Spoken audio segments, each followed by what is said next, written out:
ಜೈ ಬಲೋ ಅಂಬೇಡ್ಕರ್ ಅವ್ರಿಗೆ. ಇವತ್ತು ಇಷ್ಟೊತ್ತು ಎಲ್ಲ ಮಾತಾಡಿದ್ದಾರೆ, ಮೊನ್ನೇನು ಮಾತಾಡಿದ್ವಿ. ಏನು ವಿಶೇಷವಾಗಿ ಈ ಹುಡುಗರು ಆಟ ಆಡಿದ್ಮೇಲೆ ಬೇಗ ಪ್ರೈಸ್ ತಗೊಂಡು ಅವರವ್ರ ಮನೆಗಳಿಗೆ ಹೋಗ್ಬೇಕು. 3 ದಿವಸದಿಂದ ಬಹಳ ಸತತವಾಗಿ ಆಡ್ಕೊಂಡು ಬಂದಿದ್ದೀರಿ.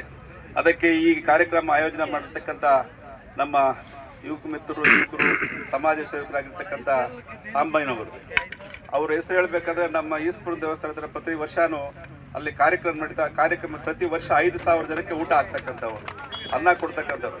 ವರ್ಷದಲ್ಲಿ 2 ಸಲ ಹಾಕ್ಕೊಡ್ತಾರೆ ಅಂತವರು. ಭಗವಂತ ನಿಮಗೆ ಒಳ್ಳೆ ಆಶೀರ್ವಾದ, ಒಳ್ಳೆ ಅವಶ್ಯಗಳು ಅವ್ರೇನು ಕೂಡ ಭಗವಂತ ಭಾಗವಹಿಸ್ಲಿ ಅಂತ ಹೇಳ್ತಾ, ಈ ವೇದಿಕೆ ಮೇಲೆ ಇರ್ತಕ್ಕಂಥ ಎಲ್ಲರೂ ಕೂಡ ಒಂದು ಮಧ್ಯಾಹ್ನವರೆಗೂ ಭಾಷಣ ಮಾಡ್ತಕ್ಕಂಥ ಒಂದು ಶಕ್ತಿ ಇರ್ತಕ್ಕಂಥ ಎಲ್ಲ ವೇದಿಕೆ ಮಾಡಿರ್ತಕ್ಕಂಥ ಗಣ್ಯಾತಿ ಗಣ್ಯರೇ. ವಿಶೇಷವಾಗಿ ನಾನು ಮೊನ್ನೆ ಹೇಳಿದೆ, ವಿರೂಪಾಕ್ಷಿ ರಥೋತ್ಸವ ಇದೆ ಅಥವಾ ಆಂಜನೇಯ ಸ್ವಾಮಿ ಅಥವಾ ಗಣಪತಿ ಐದರಲ್ಲಿ ನಿಮ್ಗೆ ಒಳ್ಳೆ ಆಶೀರ್ವಾದ ಕೊಡ್ತಾರೆ ಅಂದ್ರೆ ಮಳೆ ಬರ್ತಾ ಇತ್ತು. ನೆನ್ನೆ ಎಲ್ಲ ಮನೆಯೇ ಜೋರಾಗಿ ಮಳೆ ಬರಬೇಕಾಗಿತ್ತು. ನಿಮ್ಮ ಕಷ್ಟ ನೋಡಿ ನೀವು ಚೆನ್ನಾಗಿ ಆಡಬೇಕು ಅಂತ ಏನು ಅಂಬೇಡ್ಕರ್ ಇಟ್ಟಿರೋದಕ್ಕೋಸ್ಕರ ಇವತ್ತು ನಿಮ್ಮ 3 ದಿವಸ ಮಳೆ ಭಗವಂತ ತಪ್ಪಿಸಿ ನಿಮ್ಗೆ ಆಟ ಆಡೋಕ್ಕೆ ಶಕ್ತಿ ಕೊಟ್ಟಿರ್ತಕ್ಕಂಥ ಆ 3 ದೇವತೆಗಳಿಗೆ ಧನ್ಯವಾದಗಳು ತಿಳಿಸ್ತೀನಿ ಬಿಟ್ಟು ಮೊದಲನೇದಾಗಿ. ಯಾಕಂದ್ರೆ ಈ ಮಳೆ ಅಂತದಲ್ಲ, ಜೋರ ಸ್ವಲ್ಪ ಬಂದ್ರೆ ಸಾಕೆಲ್ಲ ಹುಡುಗರೆಲ್ಲ ಓಡ್ಬಿಡ್ತಾರೆ. ಅದಕ್ಕೆ ಏನು ಇವಾಗ ಇಲ್ಲಿ 3 ದಿವಸ ಸತತವಾಗಿ ಮೊನ್ನೆ ನಾನು ಒಂದು ಮನವಿಯನ್ನು ಮಾಡಿಕೊಂಡಿದ್ದೆ, ಯಾವುದೇ ಘಟನೆ ಆಗಬಾರ್ದು, ಯಾವುದೇ ಗಲಾಟೆಗಳಾಗಬೇಕು ಆಡ್ಕೋಬೇಕಂತ. ಈಗಾಗಲೇ ನಮ್ಮ ಪಲ್ಪಾಳದವ್ರಂದ್ರೆ ಅವರು ಆಂಜನೇಯನ ಹೆಚ್ಚಿಗೆ ಆರಾಧಿಸ್ತಕ್ಕಂಥವ್ರು, ಒಳ್ಳೆ ಗರಡಿ ಮನೆಯಲ್ಲಿ ಸೇವೆ ಮಾಡ್ತಕ್ಕಂಥ ಒಂದು ಶಕ್ತಿ ಇರ್ತಕ್ಕಂಥ ಅವಾಗ ಆ ಒಂದು ಪಾಳಿದವರು ಅವರು ಅವ್ರಿಗೆ ಭಗವಂತ ಅವರಿಗೆ ಒಳ್ಳೆ ಆಶೀರ್ವಾದ ಕೊಡಿ. ಯಾಕಂದ್ರೆ ಹೆಚ್ಚಿಗೆ ಆ ಆಂಜನೇಯ ಸ್ವಾಮಿ ರಾಮದೇವಳನ್ನ ಮತ್ತೆ ಅವರ ಪೂಜಿಸ್ತಾರೆ. ಹಾಗಾಗಿ ಪಕ್ಕಕ್ಕೆ ಭಗವಂತ ಕುಸ್ತಿ ಮಾಡಿದಾಗೂ ಅಷ್ಟೇ, ಅವ್ರಿಗೆ ಕುಸ್ತಿ ಮಾಡಿದಾಗ ಕೂಡ ಅಷ್ಟೇ ಎಲ್ಲ ಜಿಲ್ಲಾ ಮಟ್ಟದಲ್ಲಿ ರಾಜ್ಯ ಮಟ್ಟದಲ್ಲಿ ಅದೇ ಕುಸ್ತಿಗಳು ಗೆಲ್ಲೋದಾಗಿದ್ರೆ ನಮ್ಮ ಮುಳಬಾಗಲ ಪಳ್ಪಾಳದವರೇ ಗೆಲ್ತಾರೆ.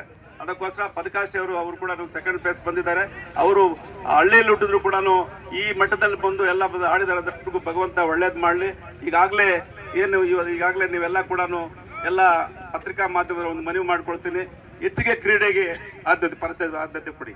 ನಾನು ಮೊನ್ನೆ ಹೇಳಿದೆ, ವಾಲಿಬಾಲು, ಕ್ರಿಕೆಟು, ಆಮೇಲೆ ಇದು ಕಬಡ್ಡಿ, ಈ 3 ಈಗಾಗಲೇ ಮೊನ್ನೆ ಎಲ್ಲ ಹುಡುಗರೆಲ್ಲ ಬಂದು ಕಬಡ್ಡಿ ನಾವು ಒಂದು ಕಬಡ್ಡಿ ಆಟ ನಾವು ಇಲ್ಲಿ ಪ್ರಾರಂಭ ಮಾಡಿದ. ದಯವಿಟ್ಟು ನಾವು ಹೈದರಾಬಾದಲ್ಲಿ ನಾನು ಇದು ಆಟ ಆಡ್ಕೊಂಡು ಬಂದಿರ್ತಕ್ಕಂಥವ್ರು ನನಗೊಂದು ಜಾಗ ಕೊಡಬೇಕು ಅಂತ ಹೇಳಿದ್ರು. ಅದ್ರ ಜೊತೆಗೆ ಎಲ್ಲ ಪಕ್ಷದವರು ಕೂಡ, ಬಿಜೆಪಿ ಇರ್ಬೋದು, ಕಾಂಗ್ರೆಸ್ ಇರ್ಬೋದು, JDS ಇರ್ಬೋದು, ಈಗಿನ ಶಾಸಕರು ಇರ್ಬೋದು, ಸೊ ಎಲ್ಲ ನಮ್ಮ ಹೋರಾಟಗಾರರು ತಾವೆಲ್ಲ ಕೂಡ ಏನು ಇದು ಫೀಲ್ಡು ಇವತ್ತು ಇರ್ತಾರೆ, ನಾಳೆ ಹೋಗ್ತಾರೆ. ಯಾರಾದ್ರೂ ಸೈಡ್ಗಳು ಮಾಡಿದ್ರೆ ಅದು ಮತ್ತೆ ನಮ್ಗೆ ಇರಲ್ಲ. ಅದಕ್ಕೋಸ್ಕರ ಒಂದು ಒಳ್ಳೆ ಒಂದು ಗ್ರೌಂಡ್ ಮಾಡೋಕ್ಕೆ ಎಲ್ಲರ ಆಶೀರ್ವಾದ ಇರಬೇಕು ಅಂತ ಬೇಡ್ಕೊಳ್ತಾ, ಈಗಾಗಲೇ ನೀವೇನು ಸೋತಿರೋ ಇರ್ಬೋದು, ಗೆದ್ದಿರ್ಬೋದು, ನಾವೆಲ್ಲ ಅಣ್ಣ ತಮ್ಮಂದ್ರಾಗಿ ಮತ್ತೆ ಇನ್ನೊಂದು ಆಟದಲ್ಲಿ ಆಡಿ ಗ್ರಾಮ ಮಟ್ಟದಿಂದ ಜಿಲ್ಲಾ ಮಟ್ಟದಿಂದ ರಾಜ್ಯ ಮಟ್ಟಕ್ಕೆ ಬೆಳಿಲಿ ಅಂತ ಆ ಗಣಪತಿನ ಆಂಜನೇಯನ ಐದರಳ್ಳಿನ ನಾನು ಬೇಡ್ಕೊಳ್ತಾ, ಮತ್ತೆ ವಿರೂಪಾಕ್ಷ ದೇವರು ಮತ್ತೆ ಒಳ್ಳೆ ಶಕ್ತಿಯನ್ನು ಕೊಳ್ಳೆ ಈಶ್ವರು ಅಂತ ಬಾಯಿಸ್ತಾ ನನ್ನ ಮಾತನ್ನ ಮುಕ್ತಾಯ ಮಾಡ್ತೀನಿ. ಅದ್ರ ಜೊತೆಗೆ ನಮ್ಮ ಯಲ್ಲಪ್ಪ ಅವರು